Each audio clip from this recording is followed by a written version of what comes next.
Hello， 大家好，歡迎收睇呢一集嘅 Man on Wheels。傳統嘅機械變速，其中一個缺點就係用耐咗，條 wire 有機會拉長，甚至乎斷，間唔中都要做少少調校先可以保持最佳狀態。如果你變速變得唔順暢，即係跳波咁啦，通常用個 barrel adjuster 或者鬆開粒 4mm 嘅六角螺絲嚟拉翻緊條 wire 就可以解決呢個問題。咁當然啦，你個變速器同其他配件，即係鏈餅、飛輪同埋單車鏈係冇嚴重嘅損壞先可以調校到。如果唔係，點樣整都唔會順暢噶啦。我之前都有拍過2條短片，介紹點樣仔細咁調校呢個前同埋後變速器嘅，有興趣呢可以睇一睇。咁今日呢，我哋就有一個例子，個槍手完全係變唔到速嘅，就係咁樣，只可以上一下落一下，而個變速器呢係完全冇反應嘅。我覺得呢條 wire 應該係斷咗嘅，因為用隻手去摸條 wire 都感覺得到係好鬆嘅。我哋可以打開個槍手上面塊膠冚嚟檢查一下，就咁用手慢慢咁掀開，喺內側方位呢度呢，就應該見到條 wire 嘅。我哋呢個呢係完全唔見咗噶，斷咗噶啦，已經要換嗰條新嘅。我呢度呢就有一條全新嘅 Shimano Dura-Ace 不鏽鋼加呢個 Polymer 保護物料。呢一款呢價錢就貴啲啦，但係好處就係可以防鏽，同埋變速手感會輕啲。工具方面，我哋需要一個鐵鉗啦、十字螺絲批、5同4mm 嘅六角螺絲。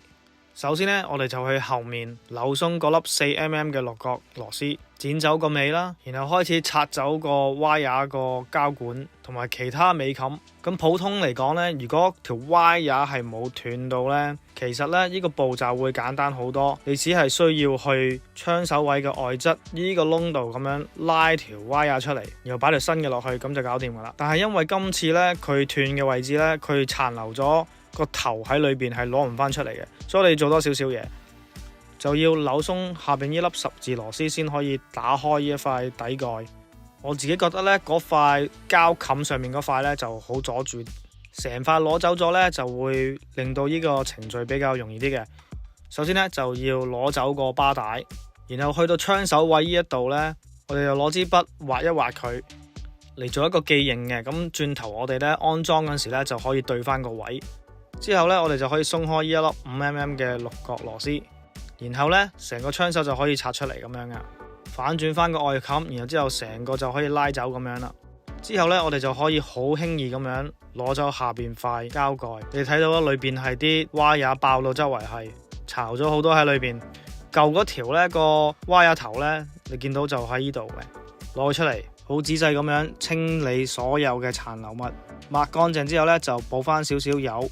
然後我哋咧就可以試下個變速把上波落波，非常之順暢。OK， 咁而家我哋咧就可以裝翻個底蓋上去啦，線翻個膠冚上去，然後對翻頭先我哋畫嗰個位啦，跟住咧上翻緊嗰粒 5mm 嘅六角螺絲。槍手位嘅內側咧就有一塊白色嘅膠蓋，我哋咧就要打開嚟，然後咧我哋就可以將條新嘅 wire 由個槍手位嘅外側呢一個窿